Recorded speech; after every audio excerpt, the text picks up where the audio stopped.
Got it. All right, welcome everyone.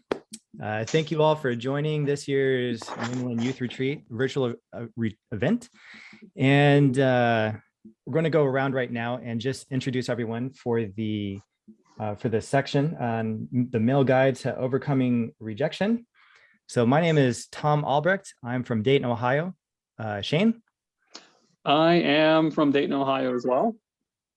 Carlton? Hey, I am from Connecticut. All right. Uche? Yes, I live in Luthersville, Georgia, which is close to Atlanta, Georgia. All right. My family's from Dayton, so nice. All right. in the house.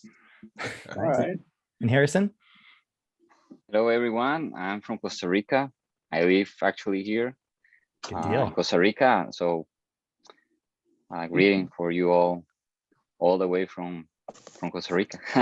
Yeah, it's a pleasure to have everyone. So what I'm going to do is I'm going to have a prayer, and then we'll go ahead and get into the questions that we have. So if you will pray with me. Heavenly Father, we're glad for the opportunity to get together and to go through some questions about rejection and in all different types of life. And what we ask is that you would be with us. We ask for wisdom to be able to speak appropriately to these questions. And we ask for the Holy Spirit to be able to speak the word and wisdom according to as you would have it. And we say this in Jesus' name. Amen. Amen. Amen. All right. And a couple of things I want to do is just like housekeeping right at the beginning is there's a couple of sessions going on right now. This is the session for the men. And there's another session going on right now for the women.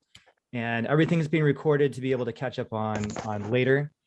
And what we'll do is we have some questions that we're going to go over, pre-prepared questions. And then if you have questions that you want us to answer later on, just throw them in the chat. We'll keep an eye on them and we will get to them eventually. Let's see. All right, so let me pop on over to the questions that we have here and we will jump into it. So just before we get into it, I want to say that as I was thinking about, what are the questions going to be like as we get into dealing with rejection, I was wondering if it was going to be like a seminar on how to date, but really this encompasses a lot of different parts of life. So, So here we have this first question here. I've never felt good enough for my dad. He's always wanted me to be a doctor, and he's disappointed that I work in finances. It's so bad that I haven't seen or spoken to him for the past 2 years. How do I navigate this situation? So what we can do here is we don't necessarily have to go around in an order, but we can just kind of pop in as we have different thoughts. But I want to start by tossing out a question to you. So what does the guy want in this situation? Sounds like to me, his father's approval, acceptance. That's what it sounds like to me. Definitely. Any other takers? So what we do, so far as advice to this guy and helping, how should he navigate this situation? Well, for one, he has to realize that his father has high standards for him. We know that, and he's taking a different route in life. But to make his father understand and know that dad, no matter what, my love for you, no matter what job I do, is always high. Even though you want me to come to that standard, I love you the way I'm at. So I want us to connect because this is hurting my relationship with you. If you don't see me as you want me to, but I want to bridge that gap between me and you. So I would come to him like that type of way of saying, you can talk to your father and say, Dad, no matter where I'm at in life, I'm happy and I want your approval also, but I'm still going to be happy in the job that I think that I'm going to be good at in life. I think is very important to the first thing to accept himself, the things he likes. Well, obviously there are some limitations on that, but in this topic, from the question, he needs to accept himself. Okay, this is what I like. This is really what I like.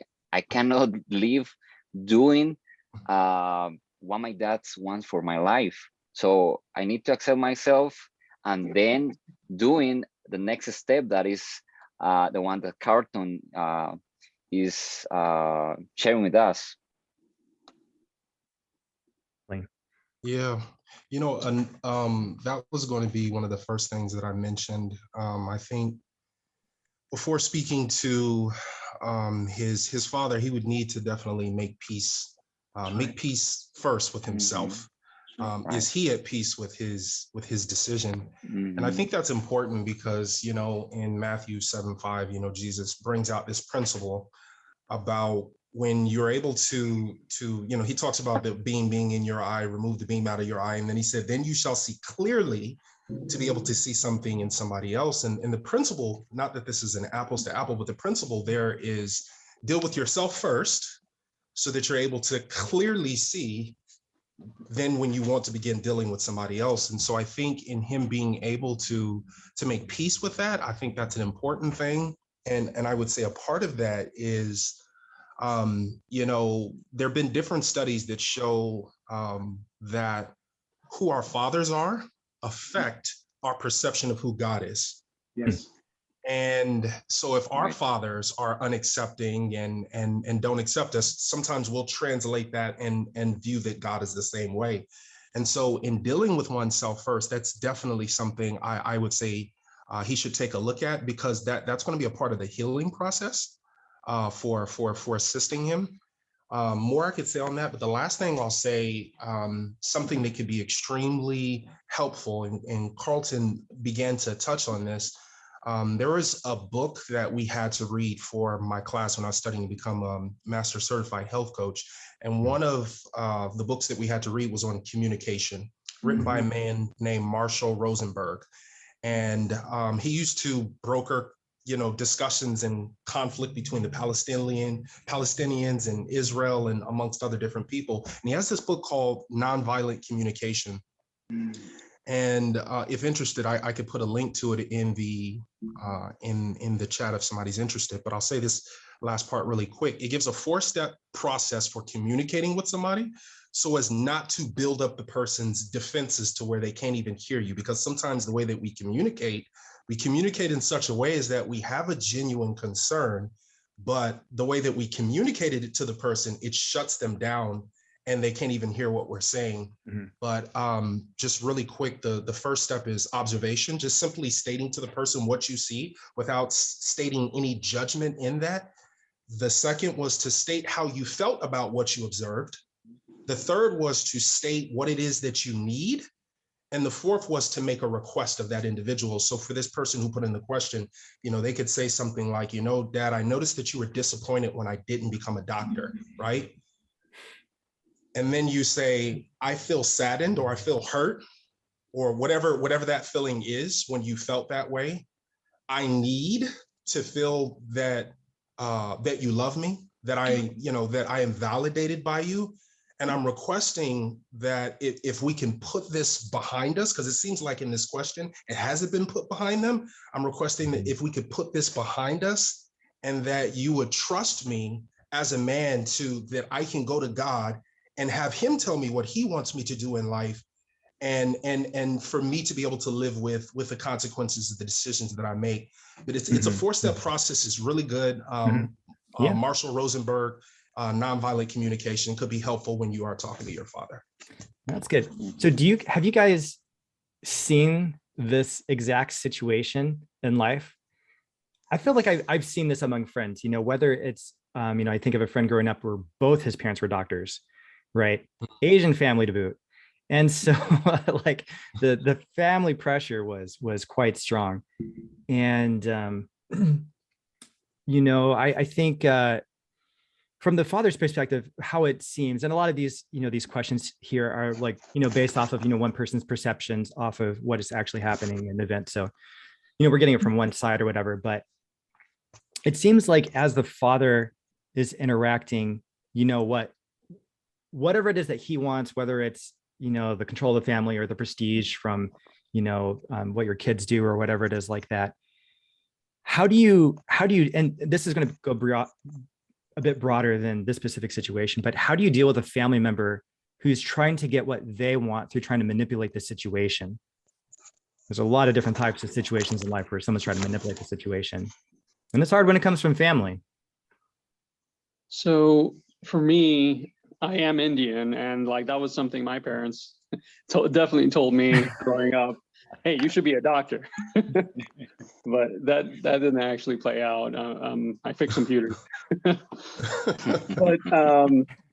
still, they're happy because they see that I like doing this, right? And it's one of those things where when I read the question, where it starts off with "I feel," I start wondering with, is this something that you're seeing, or this is how you feel for yourself, and you're making that distance between your parents or your father, I should say, or are they actually treating you this way? And this is one of those things where, God gives us that gift of free will, right? And I think of parents, I've heard this from other parents. Of course, there's nothing wrong with having expectations for your kids, but how I look at things is that if they're healthy, if they're happy, if they're doing well for themselves, great. If they have good principles, definitely, you've done a good job. That's something to think about as well from a parental standpoint, I guess. Yeah. All right. Definitely. Anyone else have any thoughts on how to deal with a family member who's trying to manipulate the situation to get what they want rather than what you want, or a mutual solution? I love my brothers saying he wanted me to be a doctor, but I became a computer. I fixed computers. You're still doing some type of surgery. You're working on something, right? Right? You're still working on something. That's why they say, listen, he's still using his hands. He still has a profession where he's using his hands, getting inside something where he can do more technical work. So you're still doing what that desire they want. You're still fixing problems. And then you're still bringing healing, even though it's physical or material. So God is saying, your talents that he wants for you, they saw that in you. That's why some parents they say he has talent in him to do some type of higher work that will bless the world. So you choose the same thing. God says, okay, you want to be a doctor, but I want him to do this, because as you being a computer person, you can go into more homes. You can go into homes. You can do more things to be a blessing to the world. To be a blessing to the world. So it's even though the parents are pushing, God still has a plan for that person that they don't see. And we come to them in love and say, listen, dad or mom, I know, because remember, their parents pushed them too. Remember, generational curses. They've been pushed too by their parents.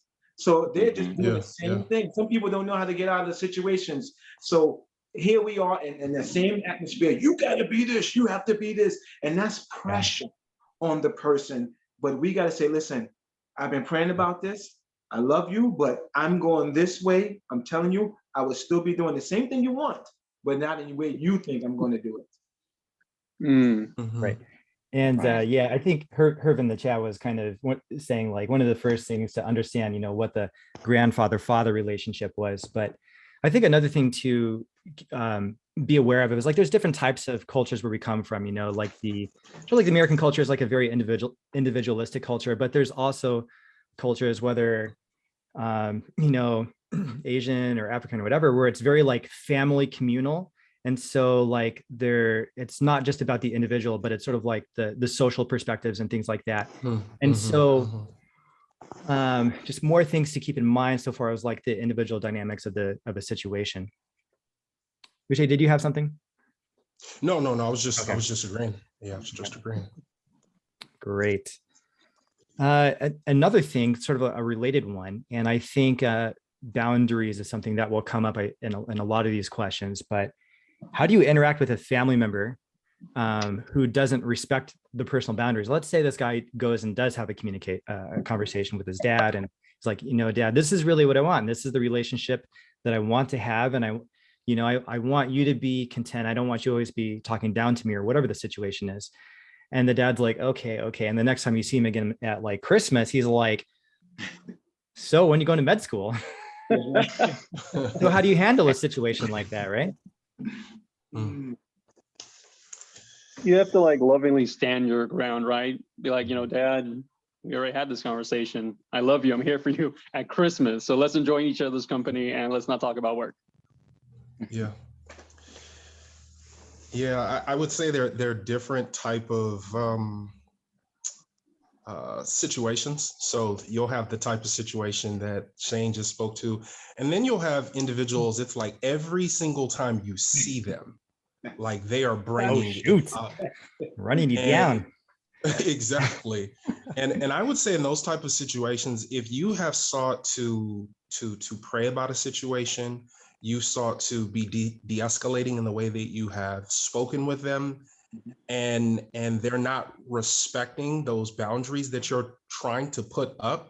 I'm not saying this should be your first thing, but after a while, you may need to actually distance yourself. Yes. If that person is not being respectful of the boundaries, and this is something that has happened on a continual basis, and sometimes it's in those moments that a person can be brought to their senses, right? It's kind of like us. We're walking with God, and then maybe we begin to do things that maybe we're not having devotion, maybe we're not spending time with God like we used to, and we begin to start to feel the repercussions of separating ourselves from God. And it kind of helps to bring us back to our senses, right? Because we're like, I don't feel the peace that I used to feel, right? And I think sometimes in those situations, in like manner, it could be brought home to a person's mind, like, wow, my behavior has caused this person to respectfully and lovingly tell me they can't be around me at this time because I'm not respecting their boundaries. And that could bring that person to their senses to say, you know what, this is not a hill to die on. So let me just change up the way that I communicate with this person. And I would say that is something that a person can do in that type of situation. Definitely. Anyone else have anything to say about this particular question? I think we could move on. Anything else? All right. I had a teacher one time say, good teachers like wait 7 seconds after they ask a question just to make sure everyone has a chance to process. But okay. We got a little bit of salt here, a little bit of salt from like the guy's side. So we're getting into more of the relationship side. Okay, you guys ready for this? Girls say they want a nice guy, but that's just not true. I'm a nice guy, and I've gotten looked over my entire life. Lots of salt here. And it seems the bad boy is who they actually want. I recently started to adopt some bad guy behavior, and now the same girls who weren't interested before are now interested.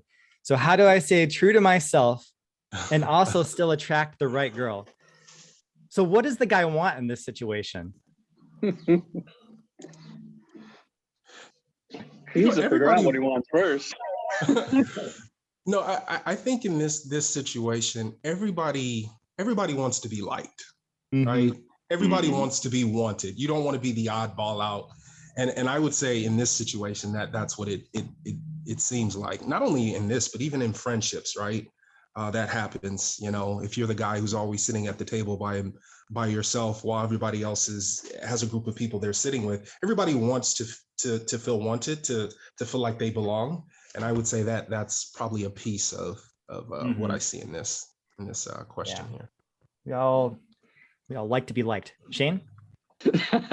So I have a story, and I resonate with that guy in such a close way, man. Deeply. Like, so it was true story. I'm not kidding. There was this girl I was interested in, and she was in college and she was busy and blah blah blah blah blah. And I wanted to go out with her. I asked her out. She said, "No, I have homework. I have this. I have to do this. I have to do that." I'm like, you know what? And finally, I just had it because she was playing for so long. I said, you know what? Don't worry about it. I'm going to go out with somebody tonight. It's just not going to be you. And all of a sudden, magically, her schedule opened. Wow. And I went out with her. And you know what? That night, I wasn't happy. You know why? Because she didn't want to be there with me. So I decided right then and there that I'm going to go out with somebody who wants to go out with me. And I'm not going to be a jerk. And that was something I learned. It's true. Girls and actions speak louder than words. Girls say they don't know. It's not true. I don't want to jerk. Yeah, you do. Don't lie to me. But the thing is that you have to know for yourself that know what you want for sure, because there's a lot of different people out there, right? And yeah, like I said, they'll say this, they'll say that, but know what you want and actually get to know people to the point where you're like, okay, I know who this person is. And if they're not interested, then leave them. It's not going to help, not leave them, but walk away, because they're not going to be helped with, they're not going to be close to you or anything in the long run. So what exactly is, let's try to throw some definitions on this. What exactly is bad boy behavior? Like, what do you think he's talking about? You know, I'll say that I'm not even going to say this is a bad boy behavior, but it is something that is exhibited by them. And I think this is something that every woman wants, that sometimes the nice guy doesn't manifest, and that is confidence. Confidence. A woman wants a guy who feels confident with who he is, and you tend to see this with kind of the more alphas, if you will, is they exude confidence. You know, they exude confidence, and I think that's something that is appealing, important as well as appealing. You know, to women, yeah. But that's something that you see portrayed and exhibited. But it's not necessarily a bad behavior. It's actually a good thing. Yes. Well, I don't know exactly what's the meaning of a nice guy in English, because what I think is that a nice guy can be confident too. But you know, I think for me the key question and the key word is that he wants to stay true to himself, but still attract to the right girl. Okay, for this young man, what is a right girl? Who is a right girl for him? Right. So Definitely. okay, do you want a girl committed to God? Do you want a girl who does not, you know, she just lives a crazy life, or I don't know. Probably now that we are in a Christian environment, all of us, I think, we all want to be, well, those who are not still married like me, we want to be with a godly woman. So that means that, okay, if I want to be attracted to this right girl, godly woman, okay, what should I do? Sometimes we as a Christian, we want to have this kind of adopt this bad guy in front of this godly woman, and so that will not work, you know, because they having this connection with God. So what is the unique way to get or to have some attractiveness? Sorry, because my It's all English good, is man. still broken. So this sorry, oh my dear. Okay, so this girl is going to be attracted by those godly manners that this nice guy has. So it's obvious that not all the godly women you are going to be attracted to, but there will be a time with patience, you know, with prayer and with all this stuff, God will show you the right girl, and also you will be impelled to come and talk with this girl, and there will be a time, the right time, in order to you know, to be involved with her in the friendship and these different environments. But if you want a right girl, a godly woman, you need to be that right man, the right man, and also the godly man in order to be attractive. Because God, when God is the center of your life, he will attract each other. And it is something that many Christians are lacking of. on this age, because in this age we are like attracted to the way that the world does. You know, we live in a world that is physical, is sexualized. So all this kind of stuff, we try to bring them on the church, on the Christian environment, and obviously will not work, and we will not get that right girl, that godly woman that we would like to be with. So I think it's something important to think about. Uche. Yeah, Yeah. I just want to point something out real quick. Now, I'm not saying that what I'm about to say applies to every nice guy. And I would say that it's not about being a nice guy, it's about being the right guy. Okay, there we go. But here are some things that I've seen. I've seen it with my friends. One, with some quote unquote nice guys, there's a fear of failure. So because there's a fear of failure, or the fear of being rejected, you know, then problem number two happens, and that's a failure to ever attempt. Right. So there's no attempting, because you figure like, hey, well, if I never attempt, then I never have to be rejected. And, you know, I would say that, you know, failure is not so much failure, it's feedback. You learn something from when things don't go the way that you would like for them to go. It was Thomas Edison that famously said, I have not failed. And this was in relation to the making the light bulb. He said, I have not failed. I have just found 10,000 ways that don't work. and I think as you engage with talking with people and things don't go the way that you would like for it to, you learn from it. Right? You maybe learned something you could have did differently. Maybe you learned that wasn't the best person for you. But that's one thing. And then, you know, as I mentioned already, the failure to even make an attempt. We live in a culture where some guys, not all nice guys, but some nice guys, it's like they're the cheetah, but they want the gazelle to chase them. That's okay sometimes. If a girl's up for asking me out, I'll take it. That doesn't happen in nature. So why is it like, why would we expect that to happen in the...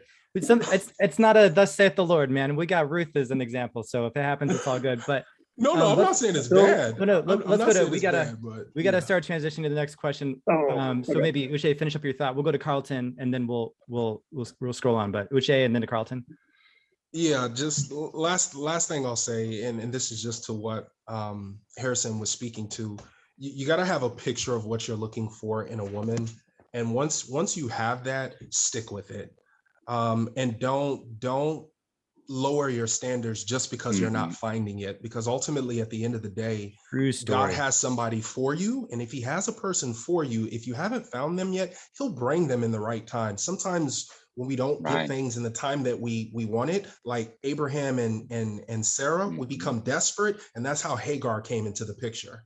Right. So trust in God, you know, be confident, you know, don't fear to make attempts, and have confidence that God will bring the right person to you.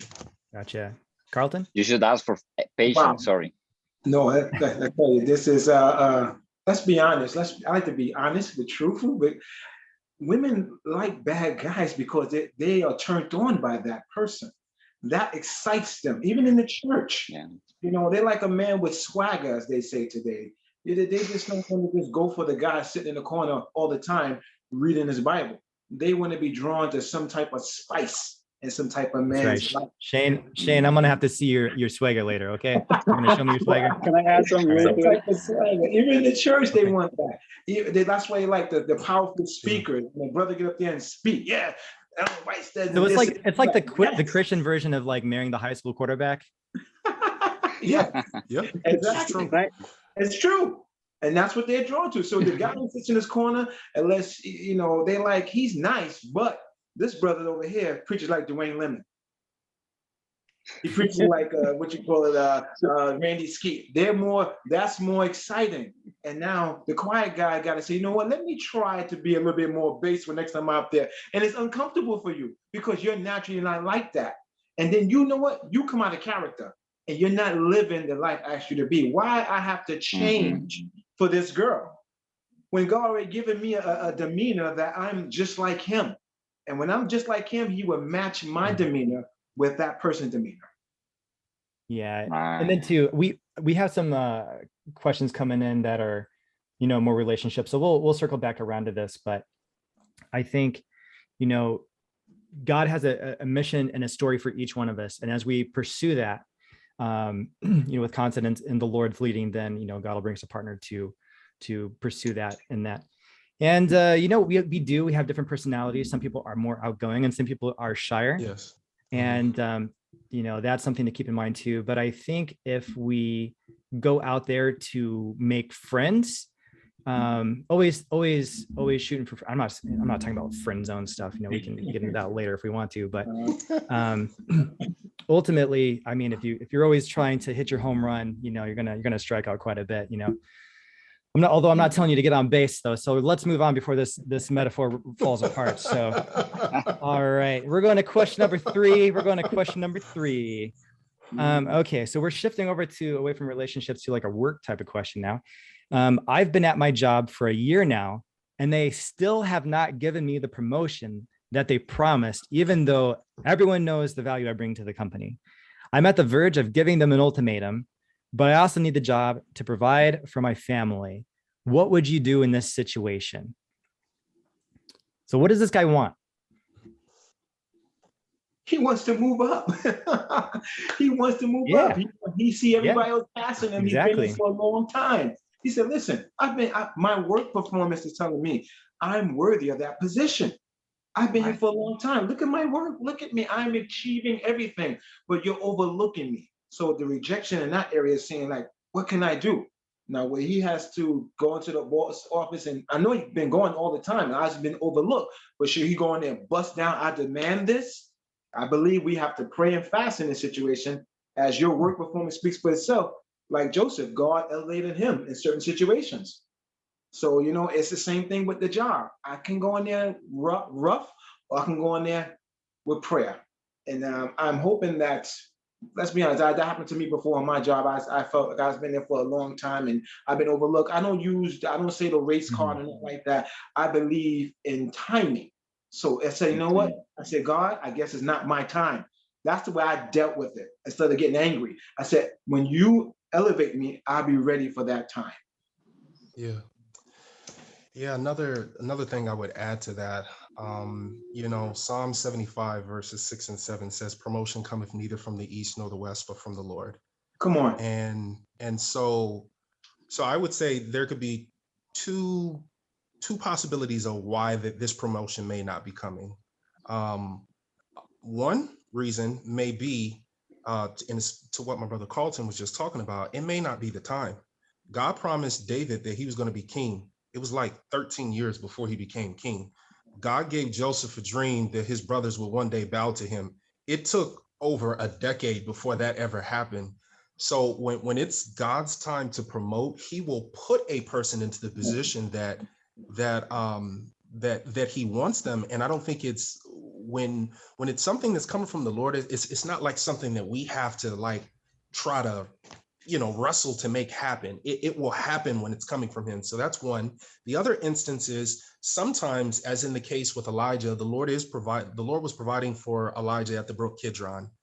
And then when it was time for him to move, he dried the river up, because Elijah probably would have never moved while he was being fed by the ravens and while he was drinking at the brook if the Lord continued to provide for him there. So sometimes God will dry up an area in which he's providing for us to move us into the direction that he ultimately wants us to go. And so it may not be that's where he wants to promote you. Maybe he wants to promote you somewhere else. So those are two ways I see it. So for me personally, I was kind of in this situation as well. And something that I guess for myself, what I would do, because that's, you know, how the question ended, you know, what would you do in the situation?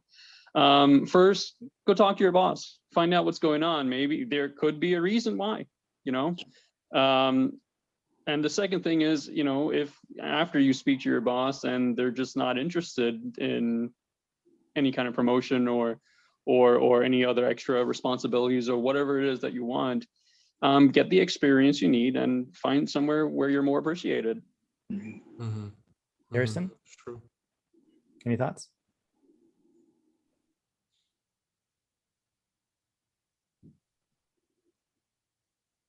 Let's see, I think he's trying to take himself off mute. Yeah, just a second.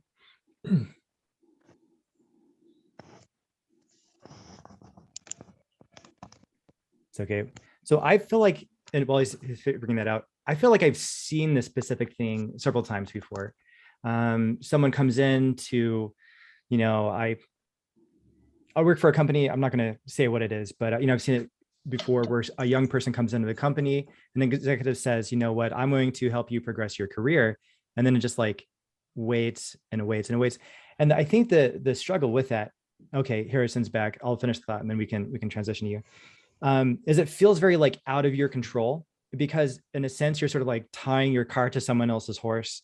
And it's like, there's this promise and there's this expectation, but it really doesn't feel like it. But yeah, I know sometimes you have to go have that conversation, but then you'll get this response like, just be patient. It's not the right time yet. And then you're like, how many years do I got to do this thing? But I'll finish the thought. But Harrison, now that you're back.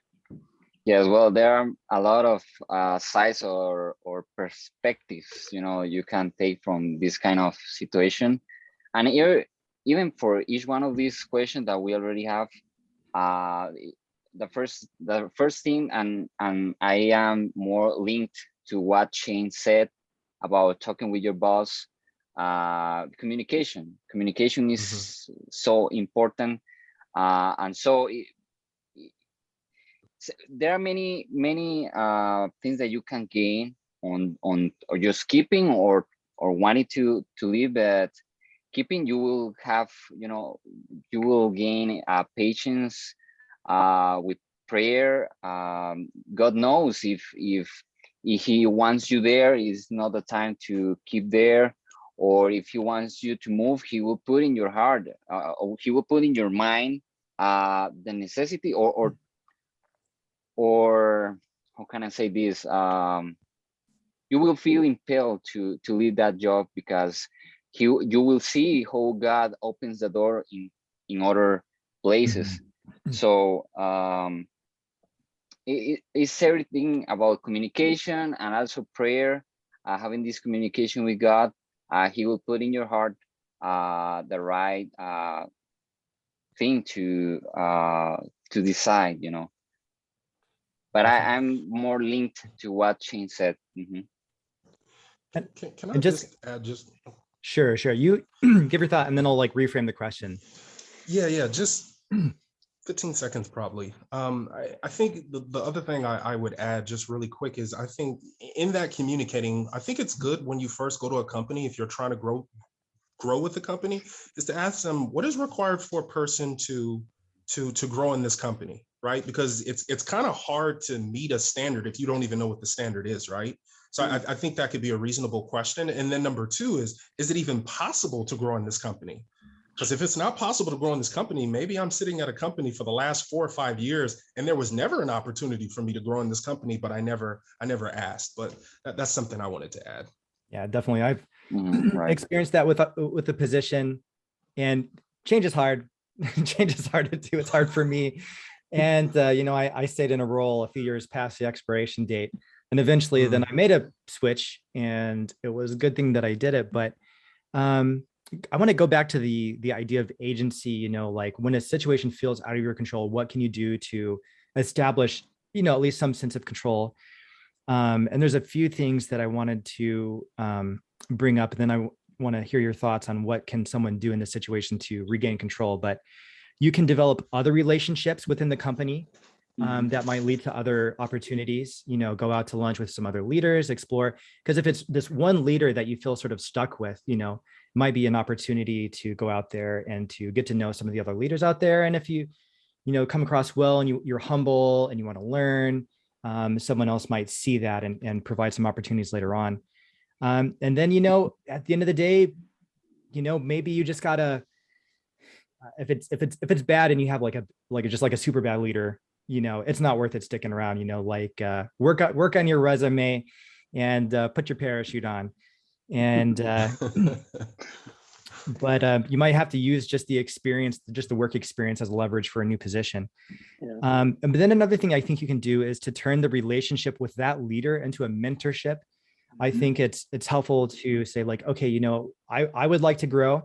And if maybe it isn't the right time for me to get that position, that opportunity, what can I do in the current position to grow, to develop my leadership skills? What would you recommend?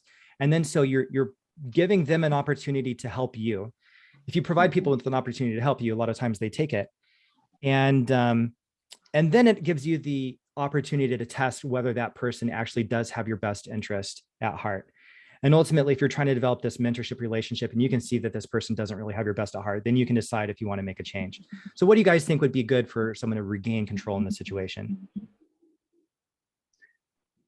Well, there is a situation that even in my own family, my brother, he's in a company that, well, they offered to him that he could be promoted later. But right now there are some situations that are happening, but still, even with that, his thinking is, no, I will keep here, I will gain experience.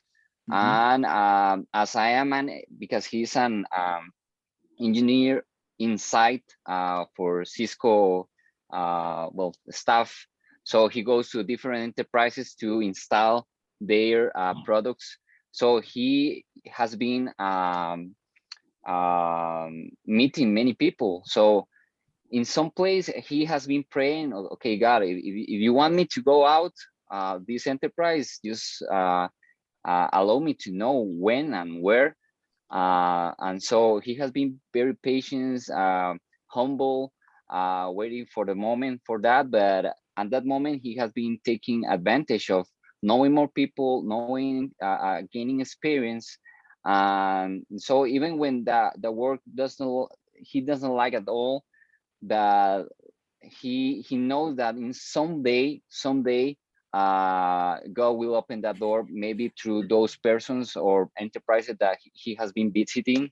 And so it is something that you can take in if that's your position, because I know there are some jobs that you cannot do that. Well, like me.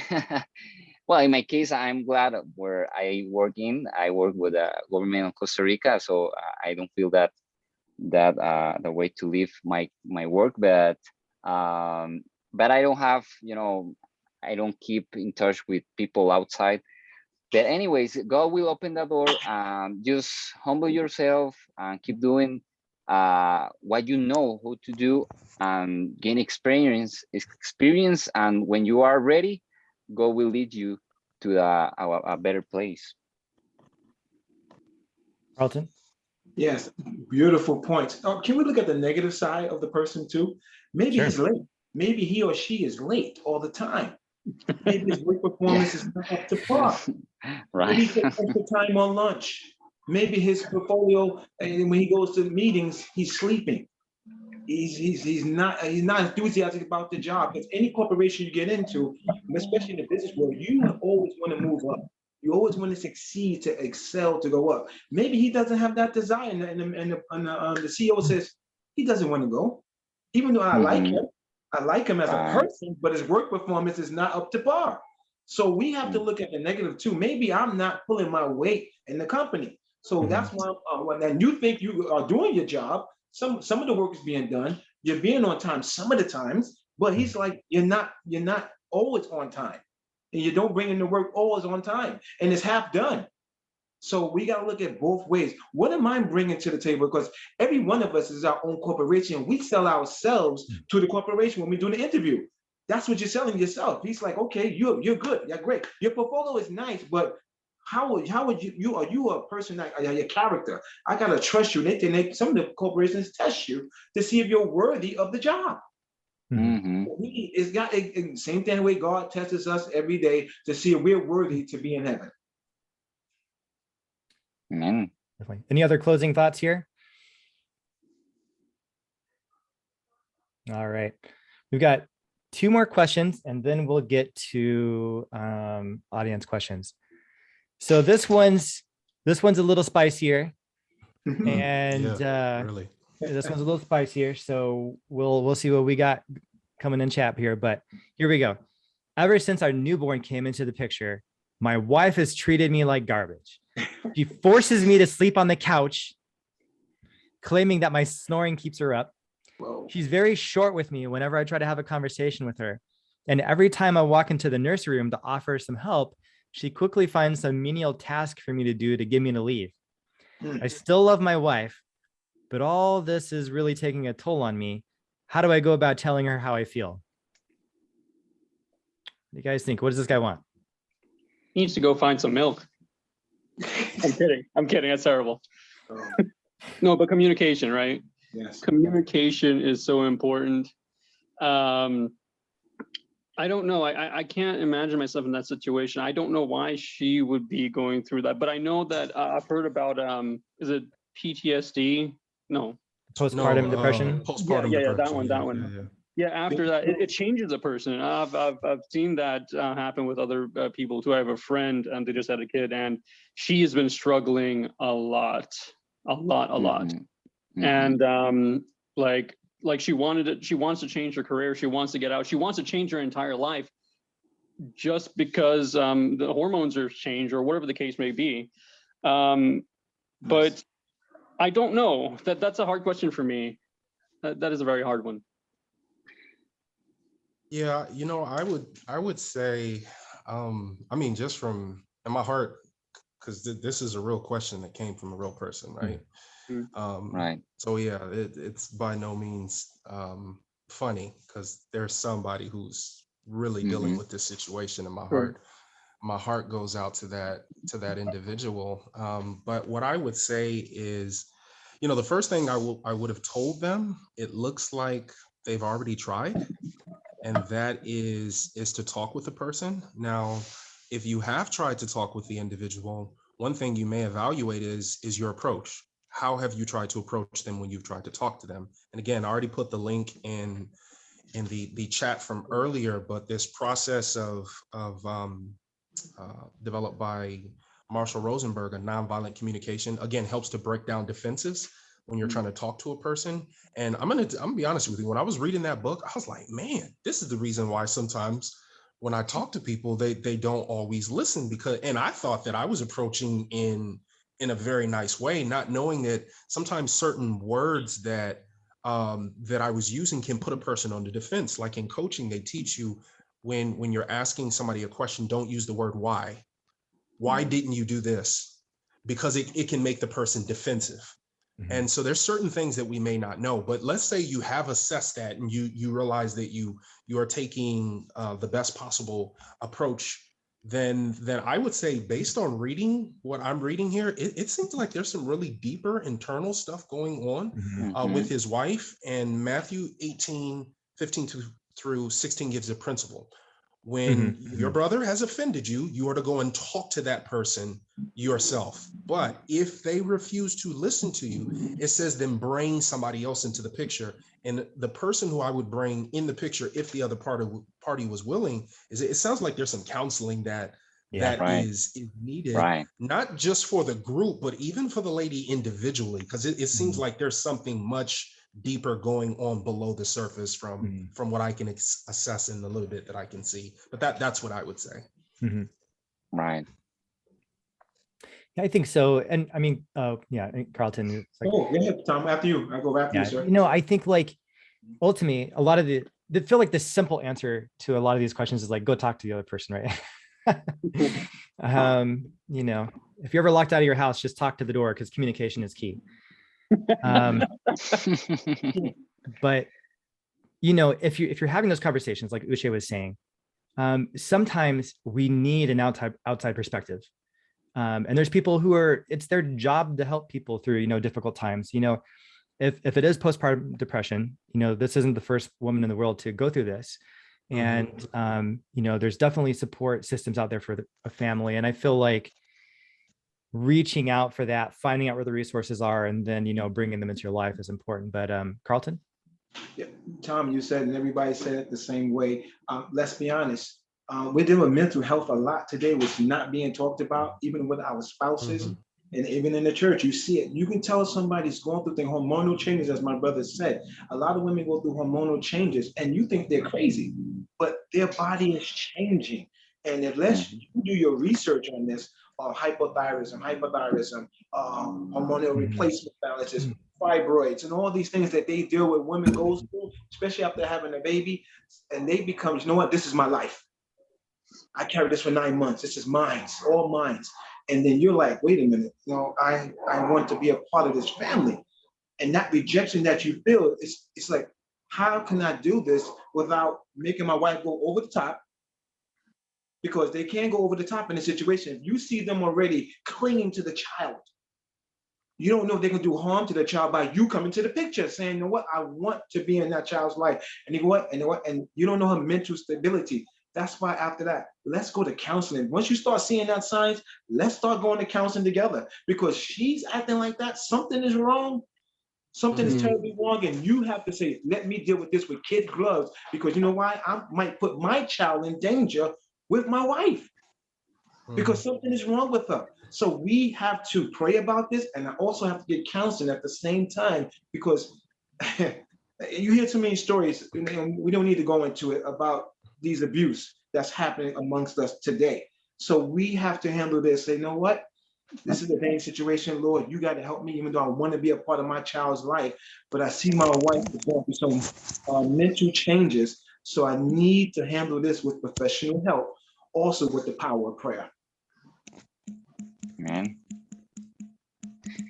Yes, there is a still, I think there is still some taboo. I don't know if you use that word in English. There is still some taboo on getting counsel from a professional one in the Christian environment, because sometimes the people say, oh, we are Christian, why we should let another people to know what we are going through.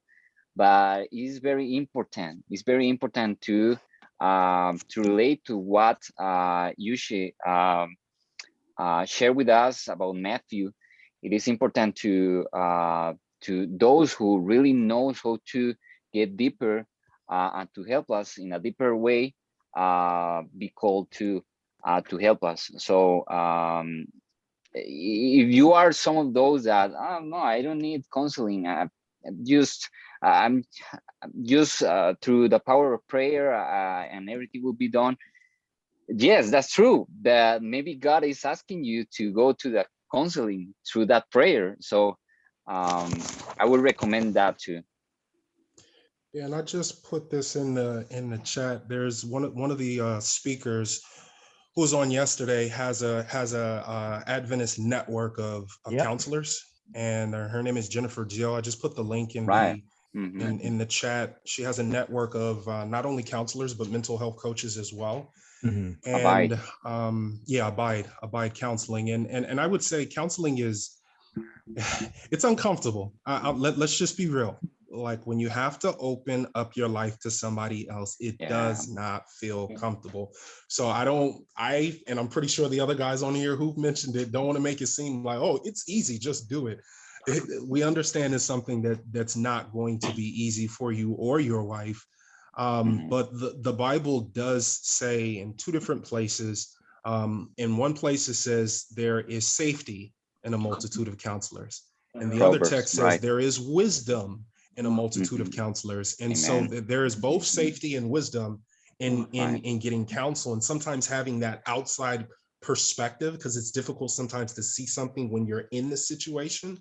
But somebody from the outside, sometimes, especially with the trained eye, can see things that we may not be seeing. But anyway, that would be my thought, and the link is there if the person who put that question happened to be here.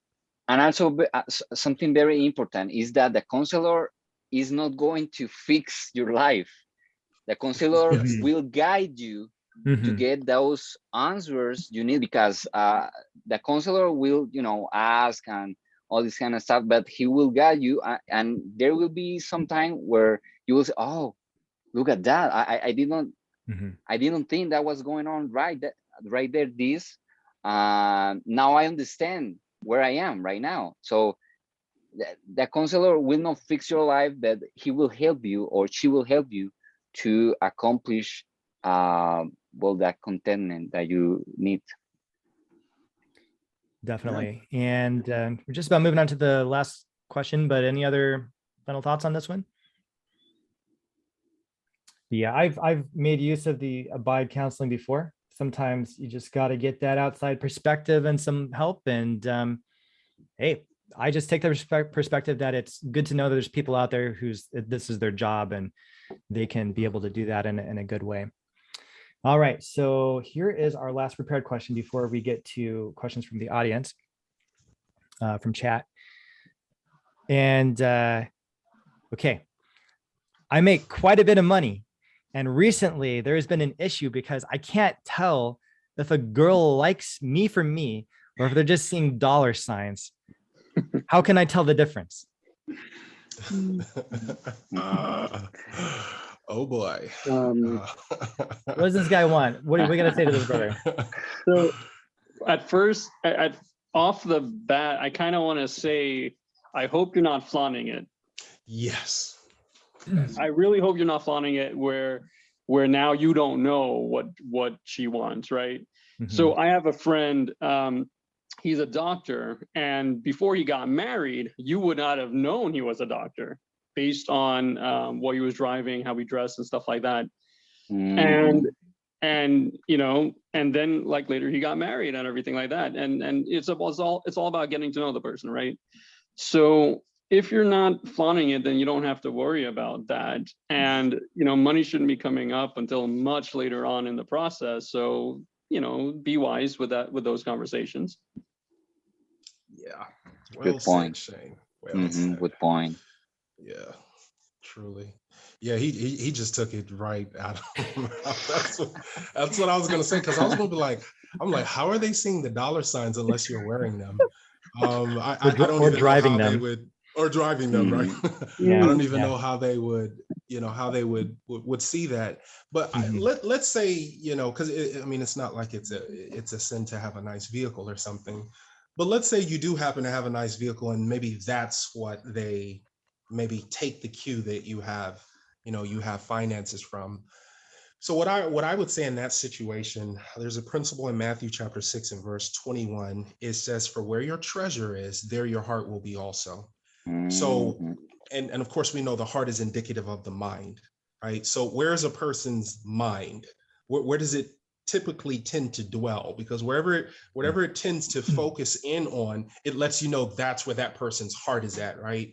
So in the latter part of the question, you know, how can I tell the difference? You could tell the difference whether she treasures you or treasures money, more importantly, or treasures the Lord by what she tends to focus on, right? So is there a focus on you constantly buying gifts for her, right? Is there a focus on talking, you know, always talking about things revolving around, you know, money, right? Because if those things are coming up, then you're seeing what they treasure. But if their conversations tend to focus on the Lord, or their conversations are focusing on practical things, or their conversations is focused on actually getting to know you. So they ask a lot of questions about your life and where you come from, and, you know, and these type of different things. The Bible says, out of the abundance of the heart doth the mouth speak. So if that's what they're constantly talking on, then you're getting an indication of where their heart is.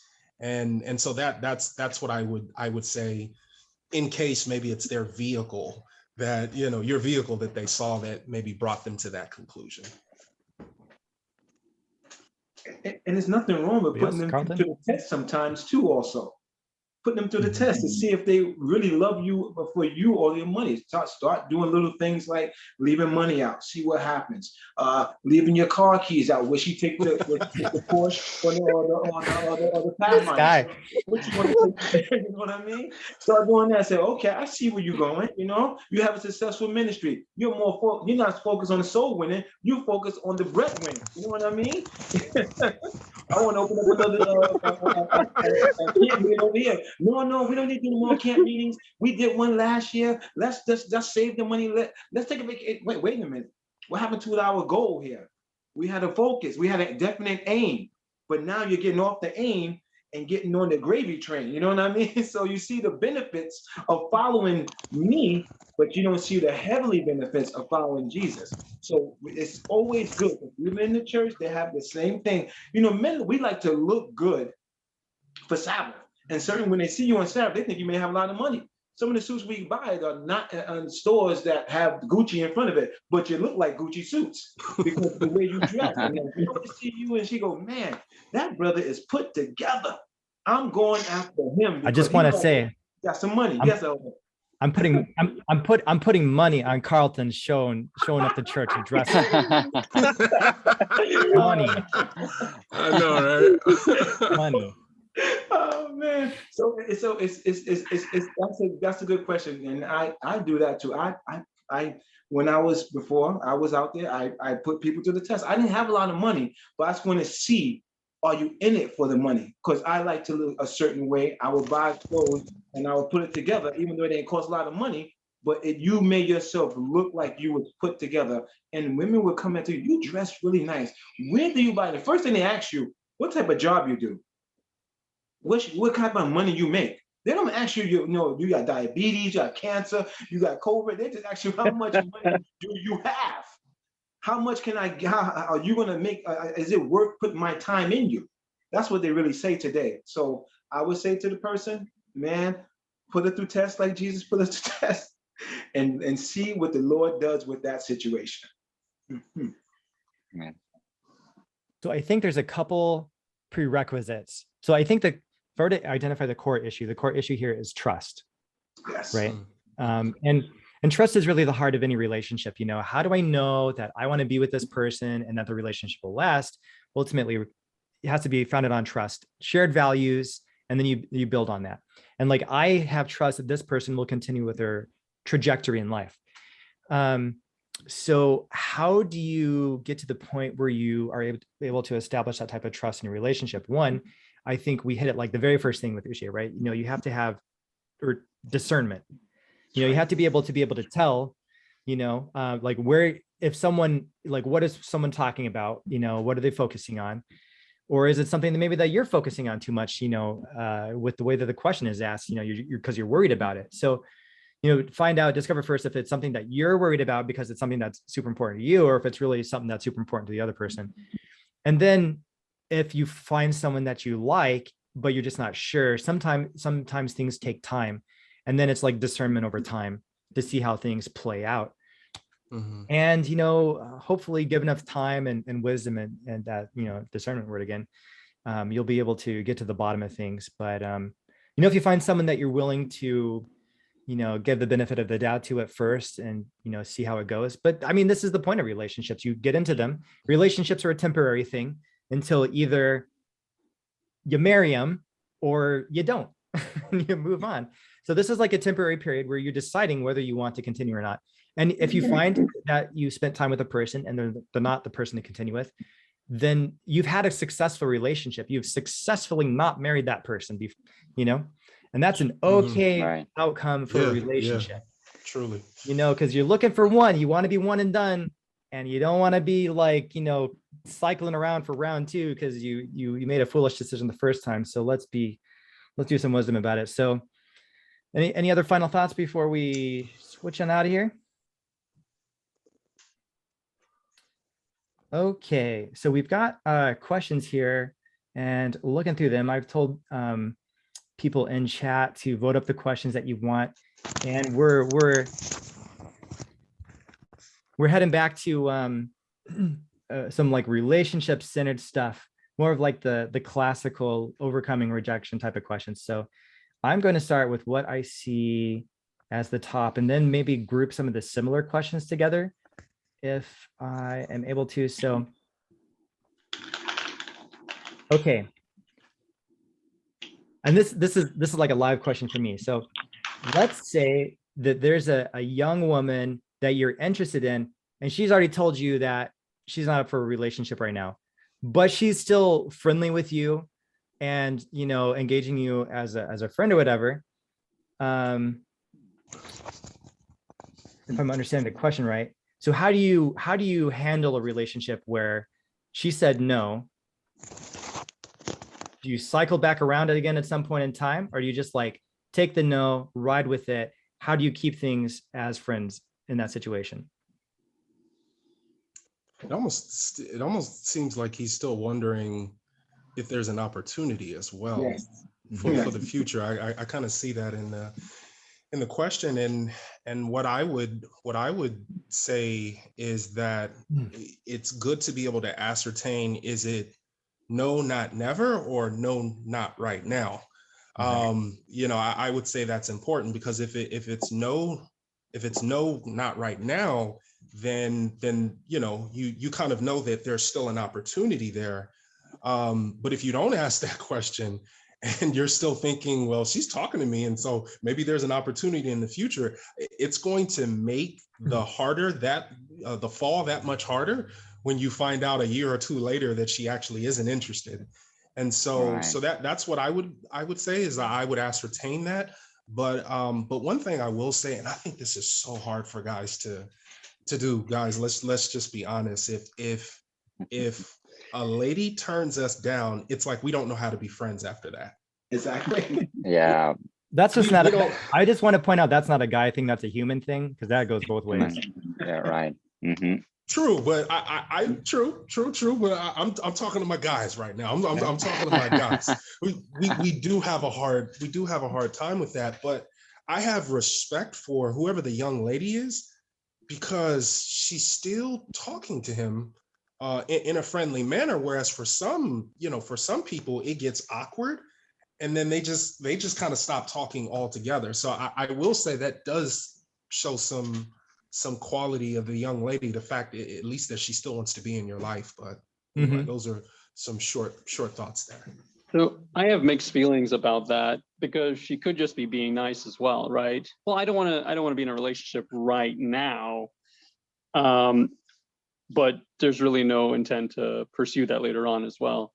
So this happened to me. I remember I was interested in this girl, and I asked her out. She said, no, not right now. I'm so focused on my career and blah, blah, blah. And like, not even a week later, we were meeting. It was a group of us, and we met. And this girl came back from another state and said, oh, by the way, just to let you know, there's a successful up and coming doctor coming here. He's so handsome, blah, blah, blah. I thought you'd be interested. And she was like, oh, really? Let me get his name. Let me get his number, blah, blah, blah, blah, blah. I'm like, oh, so it's not really right now. You just want the right person. You see what I'm saying? Yeah. So it's kind of one of those things. Like, if she says she's not interested right now, whatever that may mean, that means you're free to talk to other people too. You know, unless she specifically says, I am truly interested, it's just not a good time. Like she actually means that, but take that with a grain of salt, I guess. Yeah, and that's what I meant more, what you were talking about, Shane. Not right now, but no, like I'm interested, but this just isn't a good season for me right now. I just got out of a serious relationship, or whatever that thing may be. Right. So I do think you need to be specific and ask, is there any possibility for the future? Because if there isn't, then it's good for you to know. But last thing I'll say real quick is that sometimes people are tested to see what their interest level is, and if their interest level is tested, and sometimes it's really shown that they really didn't have a deep interest at all. Like one of my brothers, who's currently in the chat right now, I don't know how this brother did it. I'll be honest with you. He waited on this girl for 7 years. Like, I'm like, bro, like, that's the truth. That's like the modern day Jacob story. Like, I don't know how you did it. Right. But he was serious. Like, I mean, he was serious. He was meeting with this girl's kind of like spiritual father, if you will, for almost 7 years. Oh, Waiting. But you know what? He's married to her right now. okay. Wow. Okay. He's married to her right now. So it's just kind of knowing what God's will is in the situation. Because exception to the rule. Yes, exceptions, right? The exceptions. The exception to the rule. But I'm gonna have to hear a voice. She from got Heston, 'cause I so don't know if I tired can of wait 7 she just years. gave up. Yeah. She laid down on the side of the road and I'm like, And what he is really this knew you? what he wanted. Yes, true.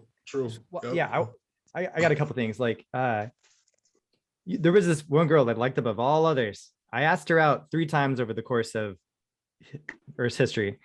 And a couple times closer to the beginning, just because I wasn't sure what was driving the answer. And then one a few years later, after, again, sort of like what this guy was saying, she was still engaging and she was still nice. I'm like, is this, is she engaging because, there's still a possibility or whatever? I got my 3rd no, I'm good. I'm not ever asking again. That's right. I think in some situations, if you're trying to figure out your answer, you have to give yourself like a time to make a decision in. I mean, like me, I could never wait 7 years on someone. That's just not me. Bro. I got to move on, man. Like I'm almost 40. I ain't got 7 years to waste on some chick that's blowing me off. So I give yourself like a time, like, and then shoot your shot, get your yes or your no, and then move on. So recently I took someone out for like the Avenus version of a coffee date, right? We went out and got a smoothie. So I thought it went pretty well. I thought my chances were really good of getting a follow-up, but I kind of got the standard, like, but what does it mean? Right. She's like, well, I'm kind of, just getting off of someone. I'm not really in a place, for a relationship right now, doing some self-work. And it's like, if you're not interested, you could just say that. I mean, like I have to take you at like face value, but this is sort of like the typical, like, let someone down easy thing. But in a sense, I mean, like you have to, in a normal way, like I don't recommend like waiting on someone, give yourself a time, make a decision, move on. Anyone else have any other thoughts? I believe it's called, like my brother said in the chat, a friend zone. If you are trapped in that friend zone with that person, you're not getting out. Women have a cell phone guy, a guy to go to dinner with, a guy to do this with. If you're stuck at that friend zone, that's it. You're not coming out that box because you are easy to talk to. You're like a girlfriend. That's what you are. You're like a girlfriend in a relationship. You're not getting out of it because she only see you in that way because you built up that. She said, oh, you know what? I like him, but I like him as this. So he's stuck there. They say he's a nice guy, but yeah, he's just my friend zone. And women do that. And no matter how much you push and push, they go, no, you're going to mess up. And they tell you, you're going to mess up our relationship if you try to go over this. So stay in your lane. Let's just be friends because we get along this way. And they can tell you everything. You can go out with them here and there, and they feel safe around you. So we got to read the body language. Am I in that friend zone with this person? Then I got to move on to the next person and still be her friend, but move on to the right person for me. Right. Yeah. Yep. I think that's why communication is important because Yep. Communication is important because sometimes and I think there's a healthy way of being aggressive and an unhealthy way of being aggressive. Oh, I agree. Sometimes a person is in the friend zone because a person is still trying to get a feel for who you are. Yes. It's not because they never will ever have an interest in you, but it's just sometimes they're trying to get a feel for you. And so I think that there's a way to push to kind of really see where the person is at.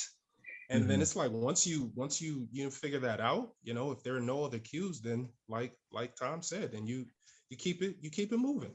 Yeah, you just keep it moving. And also, this is something that's kind of happened over the last year or so with me. If you want to try like a slow roll and maybe not go for like a date or whatever, and you're just trying to like invite someone over to like, oh, we got this thing going on over at my place, or we're doing this thing over there. Do you want to come? And you're just trying to feel someone out or whatever. If they're like unavailable like 3 or 4 times, there's not much like reading between the lines that you need to do. It's true. They're just not available. They're not dumb. They know that you invited them like 3 or 4 times and they didn't make it, and they didn't try to make another way to like make it happen around on the back end. So sometimes if you didn't want to up and ask and get your yes or no, you got your yes or no without asking. Okay. Right. So this is kind of a, I don't know, maybe it's not a modern dating phenomenon, but it kind of feels like a modern dating phenomenon. So we're going to talk a little bit about ghosting. And I've got a question here about how do you interact with someone? It feels like for me that this is more like an online or a distance type of a situation where someone just stops communicating, but it almost feels like the person asking this question knows this person. So maybe they were communicating, I don't know, maybe they went on a couple dates, I don't know the situation. And then the person stopped communicating. And he's just wondering, he knows this person's still around. Should he say something? Just move on? Like, how does this person interact with this person who is just kind of like pulled the plug on the communication? No. What I would say to that individual, unripe fruit don't taste good, right? And you cannot force ripen something. And for me personally, I think this is probably all of us here on this line. When you get married, you want the person you get married to want you.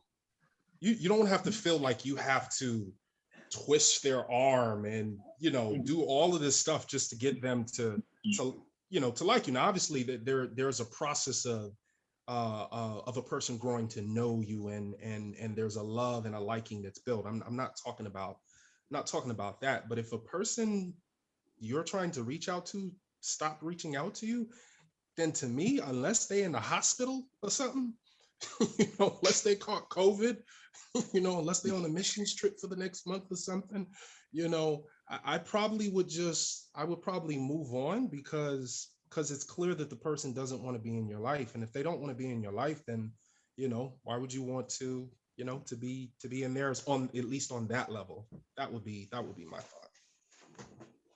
So my thoughts on the ghosting thing altogether is that it's very immature. And because communication is key to any relationship, it just shows that they can't communicate. They just want to just drop you and walk away. So that being said, it's not going to work out long term anyway. But how should you feel about it? It's one of those things that where we have to deal with free will, right? I can walk up to somebody and slap them. And that is my right. I can do that. Should you do that? That's a different topic. And it's one of those things where it's like, do to others where you'd have others do to you, right? You don't want that happen to you, then you shouldn't do that. And there's a whole ghosting or texting culture where that's okay because it's all about a power play. Like, I'm in control because I'm making you feel some kind of way about me, and blah, blah, blah, blah, blah. And the thing is that if they want to play this game of ghosting, let them play the game. You don't have to play. Right. Now, I think the sort of like moving away from being in person to sort of, the situation that a lot of us find ourselves in, dating long distance, whether it's online or whatever it is. So what my mom has told me, you can let me know what you think about my mom's advice. She's like, if you go on like a couple of dates with someone and things don't work out, she's like, you really don't owe them much communication. I mean, just like not getting back in touch with them is whatever. It's like only been like 1 date, 2 dates. You can let me know what you think about that. One time I was just talking with this girl. I'd gone on a couple of dates, and it's hard to know what the rules are because the rules are just so different. So like I was trying to do the right thing. So I told one girl, I was like, hey, I just don't see this going anywhere. She's like, we weren't even dating. Like, why did you feel the need to say something? Oh, And then there was this other girl I took out on a couple of dates, and she's like, yeah, I didn't hear from you. I just always kind of wondered like what happened. And I was like, look, I'm just like, it was just a couple of days. Like there wasn't a whole lot invested, but I mean, so what I feel like is like different people have different perceptions and perspectives. So what do you guys think? If you're just talking with someone online, what's expected? or if you go on like a date or two, what's expected? What do you think? I think that golden rule that we all know about, doing to others as you would have them to do unto you. So even if I don't know somebody very well, I feel like, if I would be hurt if I reached out to somebody and we were talking and all of a sudden they stopped talking to me, then why would I want to do that to somebody else? And I feel like that's kind of what Shane had been talking about earlier. So I would say it, I don't think you have to make this super deep, explanation and write them a dissertation or something. That's not what I'm saying, but I do think you could just be frank with the individual and be like, honestly, you're a nice individual. I enjoyed, spending time with you. I just don't see this relationship heading anywhere, but I do thank you for taking me out. I appreciate that. And then you move on. You're not really responsible for continuing to go back and forth with the person after that, but I think it's a kind thing to do, and it's just practicing good communication skills. And I think for some people, it's not even that they're trying to ghost you because it's a power play, but some people get anxiety from because they don't like confrontation of any sort. And so they figured if I don't do it, then I don't have to be confronted with this uncomfortable situation. But you'll never really learn how to deal with it if you keep avoiding it. And so that's what I would say on that. It's also good to do an observation of your date. Did I talk too much? Did I have food in my mouth? Did I open the door for her? Was I late? Did I wear the right color outfit? You know what I mean? Was my breath smelling? All these things go into play. She saw something, you got to do, what did I do wrong? And you do a calculation of, okay, I was okay. So it must be on her end. There's something wrong on her end. And as you keep trying and trying and trying, and there's no response, and then that one day y'all bump into each other, hey, I haven't, like Tom said, I haven't heard you from a long time. Well, I've been busy. Then already, don't never call her again. Because no one is that busy not to return your phone calls. No one. A text, email. We have so many, WhatsApp, everything, Twitter. I could contact you in so many different ways now. And you're telling me I've been busy? Now, if you have a death in your family, it's different. You're sick, okay, different. But if you've been healthy and I've been reaching out to you, then you're telling me I'm not the one for you. I got to take that and walk away. Right. It's true. Yeah, that is an excellent point.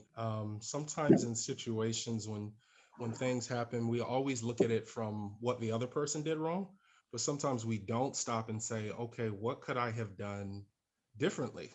And I think it would be very uncomfortable for the other person to say, well, you know what? Let me tell you why this date didn't work out. You talk too much. They're just never gonna say. They're never gonna say that, So I will say that that's a very, very good point. Is to examine your approach, right? Going back to the Thomas Edison thing, he said, "I have not failed. I have found 10,000 ways that don't work." Right? So you could just kind of assess your approach and assess who is it that you're going after. Because sometimes, I'll say this really quick. Sometimes, that saying can be so true sometimes that the opposites attract. And sometimes maybe we're the introvert, but we're really attracted to the girl that's the life of the party. That's right. Right. And those are the girls that we're continually attracted to talking to. And maybe, for some of those girls, they're also looking for another guy who's kind of like, very outgoing and so on and so forth. And they're not interested in kind of the quiet guys. So that's another thing to evaluate is who have you been pursuing? Because maybe maybe there's some adjustments that need to be made there as well. Okay. Something else that I would like to get to, and I think this is more of like the quintessential male guide to overcoming rejection question. All right. Here we go. So what is a practical way to recover from rejection of someone that you asked out and just got a no?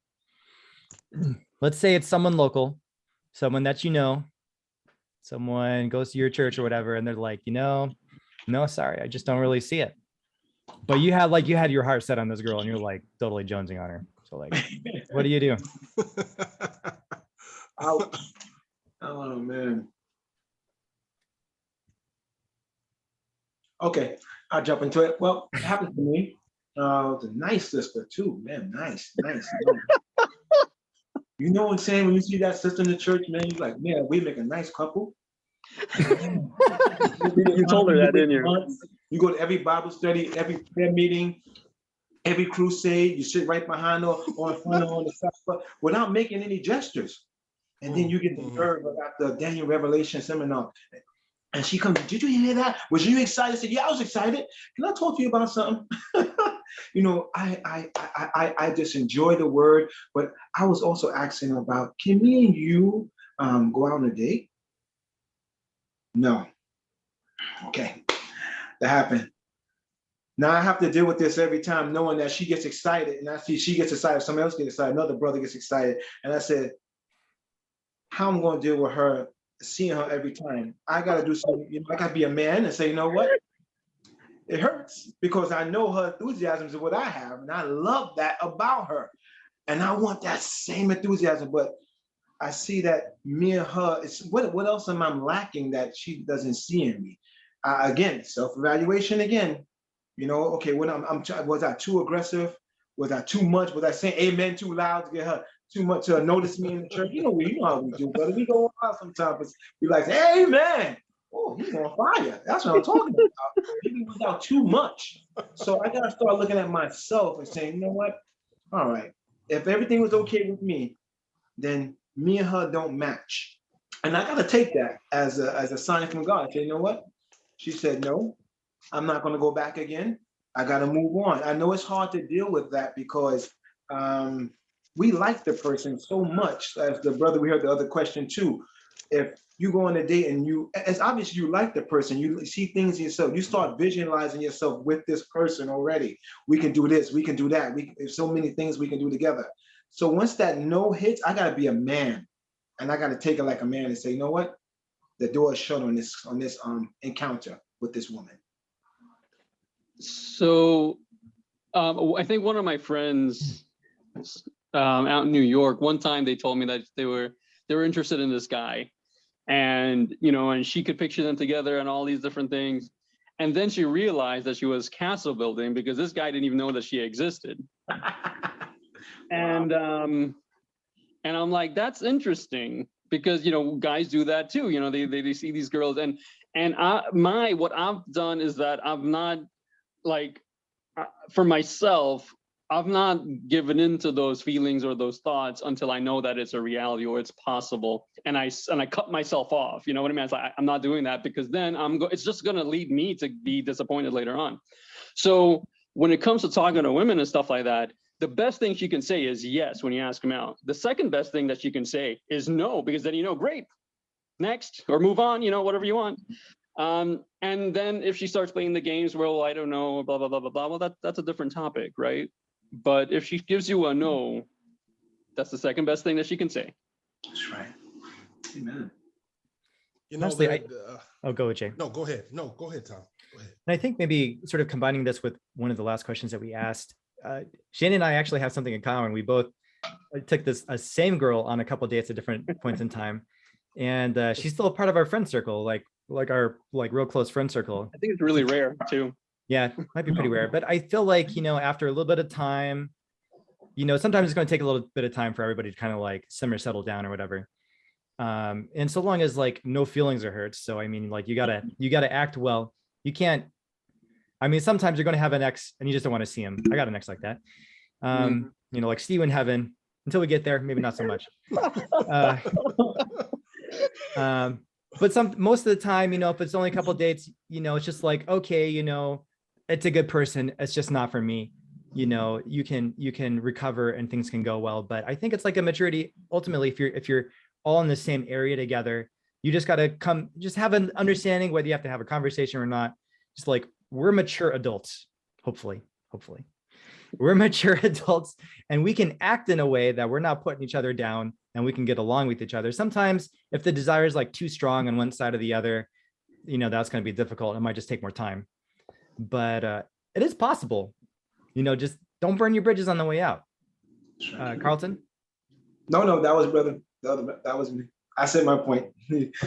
Yeah, the question was is how the person deal with rejection. So there's a few thoughts that come to mind. The first thing that I would say, and this is something that it could be difficult to do. The book Song of Solomon says, "Do not waken love before its time," and there can be a way that we become so emotionally invested in an individual before we even get into a relationship with them.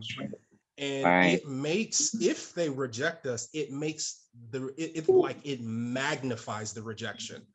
And Yeah. so one of the things that I would say is that if I was that individual and I found myself in that situation, I would probably seek to do a whole lot less castle building, because it's going to make the Right. pain, it's going to make it that much more.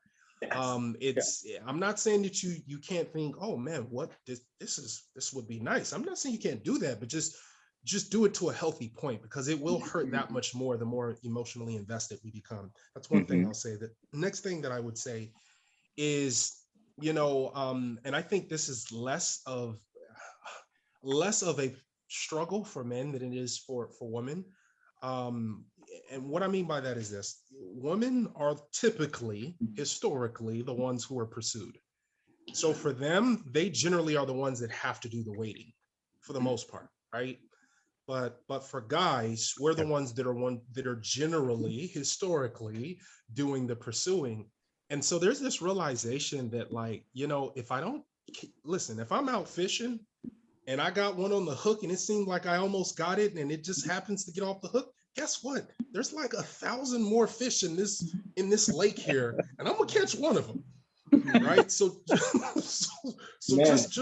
just realize that individual who rejected you, they're not the only person on earth. There is somebody meant just for you, who will accept you, who will love you, who will desire to be in your life, and they'll be meant just for you. So that's also something that can help to lessen the rejection. And don't generalize. Women. Sometimes when an event happens, we will make a generalization about our whole life. So for instance, let's say you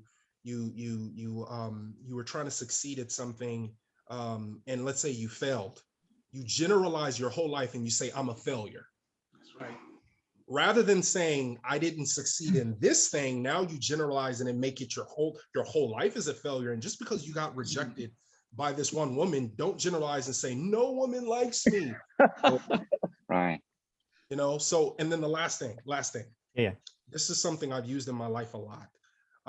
Is I always try to find ways to look at how have what I've gone through has God gone through it, because it really has helped to bring some healing in my life, such as when I lost my firstborn son, and the Lord had spoken to me and he said, I know what it's like to lose my only begotten son. That brought some healing to my heart, because I realized, like, wow, God understands. And so I want to read something to you. Isaiah 53, this is the chapter about Christ. Speaking of him, it says, he was despised and rejected of men, a man of sorrows and acquainted with grief. And as it were, we hid our faces from him, and he was despised and we esteemed him not. There could be something quite healing with the realization that God understands on a personal level what it is that we go through. Yes. And so if the hurt from the rejection is that deep, understand that Christ has invited a lot of people into a relationship with him. Can you imagine being rejected by billions of people? So rejected by billions of people, he understands, right. And that's something that can bring a whole lot of healing. That's right. Wait, Tom, I know you want to say something. If you ever want some practice, just go canvassing for a summer. Right. But I'm going to combine, I think, maybe the top two questions here into something similar. So you were talking about like dealing with rejection with one person, but what if it's like rolling into like a pattern? What if you're like, it's 2, 3, 4 girls that, maybe you're not even getting like a first date. Maybe you get one and it's like one and done. So how does a person in that situation, you're asking people out. It's not this like, girls, well, guys, don't ask me out. You're asking folk out. And it's just not going anywhere. So how does someone deal with like this, the real negative story, the self-talk that's going on? And then what are some steps that you can do to get the agency back to maybe improve the situation? What do you guys think? Once again, what's your approach? Mhm. What's your approach? You seem to be using the same method, Christ method alone. If you're using Christ method alone, it's always going to be successful. But if you're using a different Ask way, goes out like Jesus did. that's right, exactly. He's never failed. So, what is your approach? So,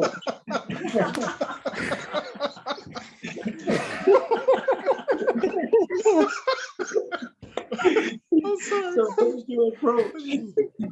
What is your approach? You know, are you overbearing? Are you too much?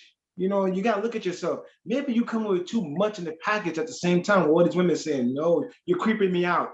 You're too much, or you're too soft." You gotta find a balance in your way that you approach the women. Are you praying as you approach? As you acting like Abraham said, I need you to pray and go find a wife for my son. But give me a sign, God. We're not even doing that. We're just going in these situations and saying, she pleases me well, like Samson. We gotta start looking like this. Say, this is not this my way is not working, God. I've been slammed 10 times in the same conference. Maybe I need to go to a different conference, but I've been slammed 10 times in the same conference. There's something wrong with my approach. There's something wrong. And maybe, like I said, it's timing, as we all talked about the same thing. What is the timing? Maybe you're not right. God knows that you're a hypocrite. You're going to damage this woman's life. You got to look at all these things. Am I walking the walk to even go out to a date? So we got to do this evaluation on ourselves. Just because we think we can do it, we do it. But we don't really look at it as a man. I start looking at myself. I start saying, why things are failing in my life because of me. And I realized I need to make some changes so God can open up a way that he can bless me. So, and I think we don't do that. We just say, oh man, it's her, it's him, it's that. No, it's me, it's the problem. And once I start looking at me, then I can know my approach will be different. So I have mixed feelings about answering it this way. But two points. The first one being kind of like what you said, Carlton. What's the common denominator here? It's the person, right? It's the person asking. You know, figure out, you know, take that in prayer, you know, let God, the Holy Spirit is very good at convicting you of things that needs to be changed. So talk to God about that. But then there's the other side of it where Paul says, I wish you were all like me. Is celibacy a gift that we really want? No. But is it something that people might end up being? Possibly. That's something, again, to take to God. And the thing is that I think I don't know this for sure, but I think all guys go through that during that time, during their lives at some point. I'm going to be alone forever. Look, man, I'm almost 40, man. I'm aging up. You know? But we have stories, but at the same time we have stories like our pastor at church. He didn't get married until he was what was it Tom 43 or something like that. Mm-hmm. Something like he got married at 43. So we, you know, there's still hope for any and we do lunch and he gives me pep talks. But it's something to pray about, and that's why it's bittersweet for me. I just got married about a month ago, and I'm happy, but I was there, man. I was there, and I know that feeling so well. So that's something to pray about for sure. So I'm gonna come from a bit of a different angle. I think that what Carlton and what Shane mentioned was really good. But everybody's situation is going to be different, right? One individual, they may fit more what Carlton was saying. They need to kind of evaluate themselves. Maybe it's their approach and so on and so forth. I'll say, I remember I was a brand new Christian, and I was talking to a Christian leader that I knew, and he told me this story to illustrate a point, because I was talking to him about relationships, And he told me that, you know, his mom used to pick him up every day from school, and she was going to have to be working later, and so she told him, I'm gonna have to pick you up like 2 hours after your regular time. And he was so annoyed because he said he just wanted to go home after school was over. He didn't want to stay there. So what she did was she bought him a basketball, and every day after school he would play basketball, and it actually started to get big. They had a lot of people who were playing after school. And he said, you know, one day his mom came, and she was like, you know, Eli, it's time to go home. And he was like, mom, I'm almost finished. I'm almost finished. Right before, it's like he couldn't get ready to, he couldn't be ready to leave, right? And now the 2 hours had went by so quick, and he wasn't ready to go yet. And this is the principle that he shared with me. He said, you know, sometimes when you're looking for something too hard, it makes the wait that much more difficult when you're looking for something too hard. And so by him busying himself with something, it made the wait that much easier to bear, right? And I remember right before I met my wife, I was at this this ministry school. And I remember when I first got there, I was looking, and I was looking at some of the different women that was there, and I was like, no, no, no, no. I'm like, okay, there's like nobody here that I'm interested in. And so I said, I'm just going to focus on on school. And I remember I was talking to my sister, and I said, sis, I said, I'm in a place where I'm really satisfied being single. And I said, if it doesn't happen, it doesn't happen. Do you know I met my wife a month later? You ever found something you weren't looking for? Right? Something that's been missing, and then all of a sudden you find it. You're like, man, I wasn't even looking for this, but it was in the couch the whole time. Sometimes you will find something that you're not looking for. But if we make, I'll say this last thing. There's this quote I heard back in the early 2000s, and it says that a woman's heart should be so lost in God that it takes a man seeking after God just to find it. That's right. That's right. A woman's heart should be so lost in God that it takes a man seeking after God just to find it. I am certain that if a person will make God their number one, and say, Lord, if you truly have somebody there for me, you're going to bring them at the right time.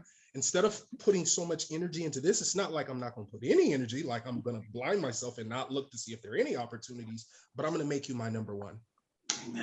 And believe that you'll bring that person. So that's another possible situation, I would say, because maybe the Lord knows this individual, the wife would become an idol, possibly. And so he's trying to focus that person's priorities. Can I answer that real quick? I thought that was really good. But it's kind of like Adam and Eve, right? God made Adam, and then he gave him work to do. And then God brought Eve to him. Come on, brother. Right? Come on. Right. And and it's the same thing, because a lot of people, I wasn't happy being alone for the longest time. I tried so hard to be with somebody. It didn't work out. And then for years, I was happy being alone. And like you said, I was happy. I truly was happy being alone. And I could have died alone. It would have been fine, And I'd be right there with you, Shane. You wouldn't be alone. And the thing is that when I met my wife and we started dating and things started progressing, I started freaking out. I'm like, but God, I was happy alone. What are you doing to me right now? And it took me, I asked, before I got married, I asked a lot of people because I was freaking out. And I had a good talk with one of my friends, and they cleared up a lot. And I'm happy now. For now, it's only been, like I said, a month, but I'm happy to whatever life is going to bring. And the thing is that we're doing this with God, right? He's going through it with us. But the thing is that you have to be, if you're happy and you're confident in who you are and who God made you alone, then you can be happy and confident with being in a relationship. And then you can be happy and confident being married. It progresses like that. Just, in God's timing. Yes, I would like to add to that, and it's really important what Yushi and Shane said, I I'm in that way because I don't know, probably I'm the only single here on the speakers. You are single, okay? Well, Yeah, we man. are. I'm I I'm am the on that oldest single. way. I bet you. I am on that way. I'm traveling on that way. I have 4 years, something like that. Um, I remember reading a quote time ago Mm. from this writer, and she said that only the presence of God can make men and women happy. So only the presence of God. So, you know, in the world that we are living in right now, everything is rushed. You know, you need to get this fast. The fastest you can is the better. You know, but that's not the maths of God. Okay, God wants the best for us. And so I remember reading this, and it was like uh, practically the most part of my life. I was so emotional attached to the women that I really want to rush, you know, and I was so attached that I wanted to do this and doing that and doing that. But right now, getting that experience from those bad situation that I had before, because I was too emotional attached to them, I just came to this conclusion. Okay, I need just to be happy with God. I need to be fulfilled right now. So in some way, I don't know how. I don't know. Even right now, as Shane said, he was happy just being alone. He didn't need to rush. He didn't need to push anything. So I am in that way. I don't feel impelled to go on, okay, well, I pick this one or this one. If this does not happen, I will do this. I just living my life with God and doing his work, and I know in some way, if he wants me to be with someone else, with someone, he will bring her to my life. And if he does not want, okay, I am content with that. And so this is something that is very important for us as Christians to, you know, there are exceptions, you know, but it is truly important to first be happy and to have that fulfillment living Yes. with God, you know, Mm, because mm. if you are not fulfilled with God, no relationship will work. Mm. Never. Preach, brother. Amen. you Preach. can you can get you can get, you know, two, one, two, three, four times and trying to reach and reach and reach, but that will not work, honestly. I need to say this is sincerely, honestly, humble. I'm saying to you, if you don't trust God, if you are not happy with God, any relationship that you are pursuing will work. Sorry, but No, that's true. no. Amen. And that's such a critical point, Harrison, because sometimes people get married because they want to be happy. Yes. Yes, that's right. Yeah. They're And trying to find happiness on others. and I'm No. telling you, that Yeah. individual is going to be so miserable because you're going to find out Hmm. that person you just married, they're a human being and they have flaws and they're going to make a lot of mistakes and they're not going to Right. meet all of your expectations. And you are Hmm. going to be deeply disappointed if you are marrying this individual because you're hoping that they'll make you happy. And Shane, that Shane, is were such you a hoping dangerous that thing. your girl was gonna make you happy when you got married? Sorry to break it to you, brother. Yeah. Hmm. Now, it's not to say that they don't add to the happiness, but ultimately the happiness comes from God, right? Right. Amen. Because listen, I've been married 7 years and me and my wife hardly have arguments. Um, though we've had times where we've had to have some difficult conversations. And I'm going to tell you, every marriage goes through its honeymoon phase, right? The honeymoon is that's the the phase that you kind of imagined, right? You're feeding Your wife is feeding you, or you're feeding your wife grapes on the beach, right? We have Yes. this imagination that we like to have, but then Where marriage is Shani is right real. now. Marriage is real. Oh, no. There are dishes to wash, food to cook, money to make, hard decisions Right. to make, right? And so marriage is real, and I think a person should enter into it with that understanding. But I'll say this lastly, righteousness by faith, Scripture teaches. We become righteous through the power of God, Come through on. what He has accomplished on our behalf, right? Yeah. We Amen. trust in that and we cooperate with Him. Sometimes I think we don't apply that concept of righteousness by faith to other areas of life. Righteousness by faith teaches us it is the gift of God by the power of God. And so sometimes we may need to stop and say, Lord, am I trying to get me a wife through all of my attempts? That's right. By my power, by my ability, by my good looks, by my money, by the way that I dress? Or have I honestly taken you as into my counsel? Have I spent some time in fasting? Have I spent some time really talking to you about this situation and asking you what should I do? Because man, I'm telling you, just look at what he did for Eleazar, when Abraham sent Eleazar to go and get Jacob a wife. I mean, he blessed like that. It was a gift of God by the power of God, right? Because he sent Rebecca to come to the well at just that right moment. And so I think that's an element not to forget, is to make God as much a part of the process as possible. Allow God to write your love story. That's what I would say. Amen. Any other closing thoughts sort of around this idea of thinking?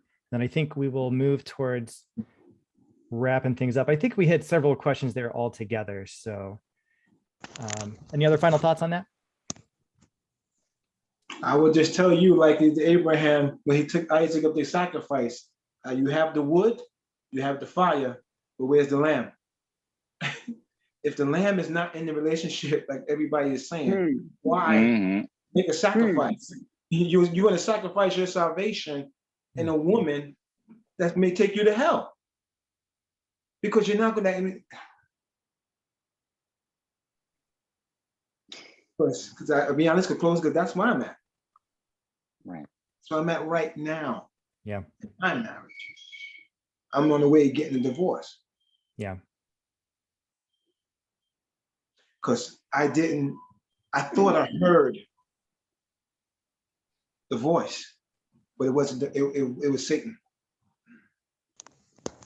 Now, 5 years of me, like my brother said, castle building, country living, starting a ministry, all these things I wanted to do, sacrifice. I wanted to do this so bad in my heart. Jesus have mercy. None of it came to fruition. And now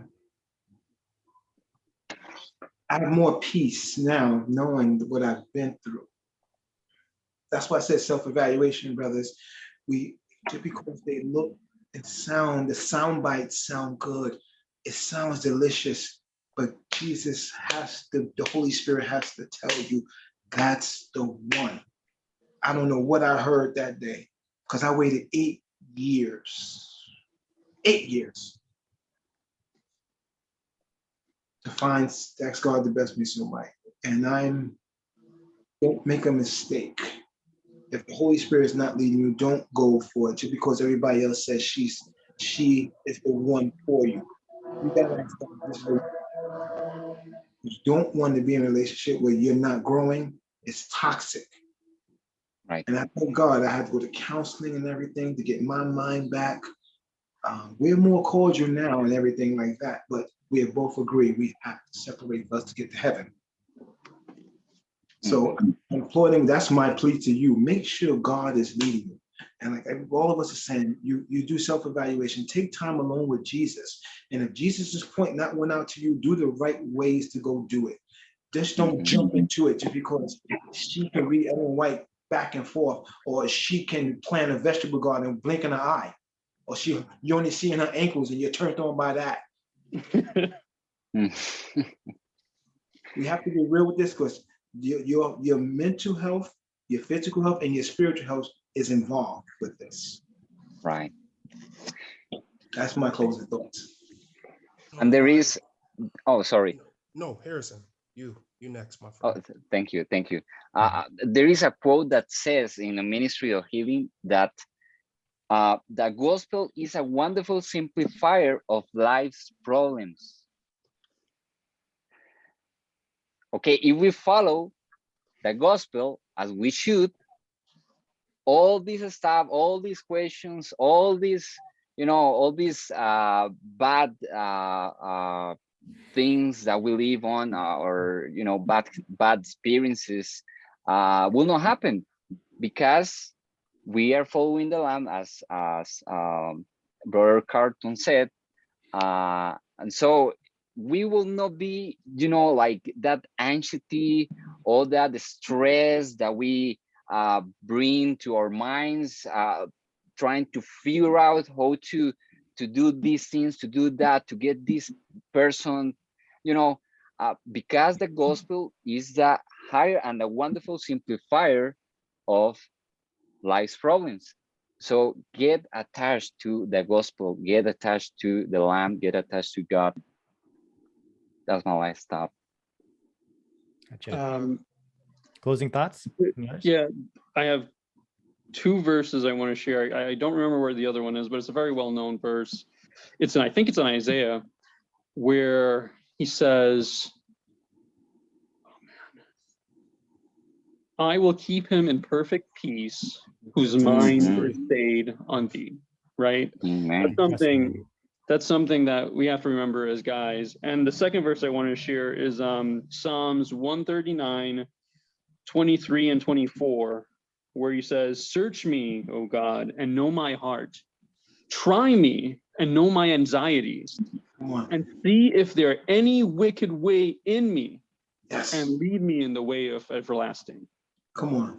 I think that's important for us to remember, especially when it comes to rejection, when we're just walking the Christian road. Yeah, my last piece of advice, which was sparked by something that my brother Graham had said. This will be my last piece of advice, and if ladies happen to be watching this later on, this applies to you as well. Sometimes when we're waiting for something for such a long time, especially if we're being rejected in the process, sometimes we begin to start to put our guard down, and we are willing to just accept anything.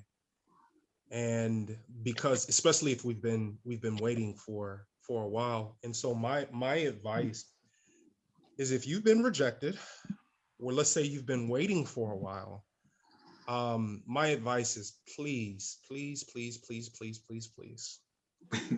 be patient with the Lord, because this is a lifelong thing, and it can cause lifelong hurt and pain. And so if it's taking a time, please do not lower your standards.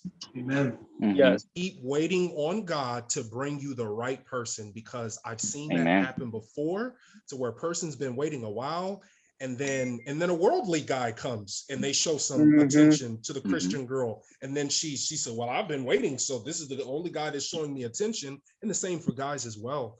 And so I would just please caution you, because it could cause lifelong pain.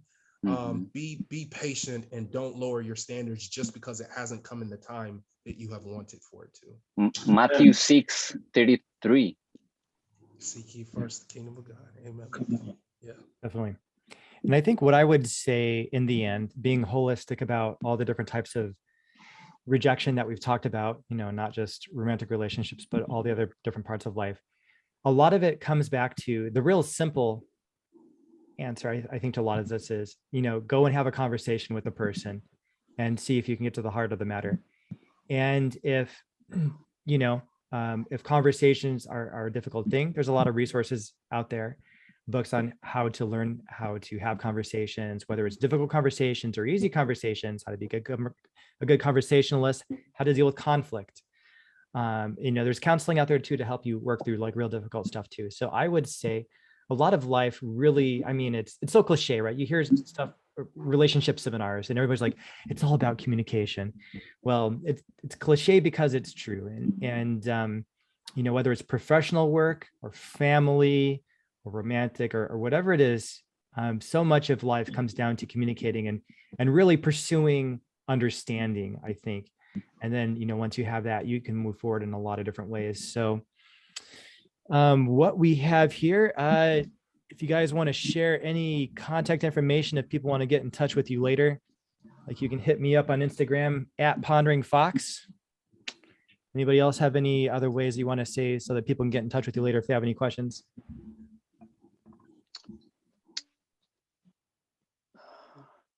I'm not on social media much at all, but I guess email will be the best way. Shane.mangroo@yahoo.com, SHANE.MANGROO@yahoo.com. Same with me. I'm not on social media, but you can reach me at carltong20@gmail.com. That is carltong20@gmail.com. And for me, if you look at my first and last name, it's my first and last name @gmail.com. So you can, if you have any questions, you can just send them on that way. Yahoo works as well. So either my first and last name @Yahoo or Gmail. My case, you can find me Harrison at comingoutministries.org. That's the way you can find me. Harrison at comingoutministries.org. Great. And guys, we did it. We talked for 2 hours. We talked for 2 hours about rejection. We got like 400 comments in chat, and people are going to be tuning in later. So for everybody that's tuning in and watching right now, and we will have a word of prayer in a second to wrap things up. And we got a last workshop coming up today, Real Talk, all live questions. If you guys got topics and questions about other things, you can tune into that and hit up with the questions. And any unanswered questions from the live Q&A after each section will be posted in community discussions, and we can follow up later also. So I will have a prayer and take us out. And guys, you know, it's been real great talking with you, and look forward to interacting more with the rest of you in the other meetings and in the other community discussions. So let's pray. Father, it's been real great to be able to talk with these guys here, and really what you want for us. You know, you want us to grow and to develop. Ultimately, you want us to be mature human beings that can follow your will to the best of our ability, and led by your Spirit. So we ask that you would help us to, wherever we are, whether and whatever part of the journey we're on, that we can, you know, hold you by, grab onto your hand, and then to continue to grow and learn and develop into more full and complete representations of you in our lives. And we ask this in Jesus' name. Amen. Amen. Amen. Amen. Man, it was a pleasure, fellas.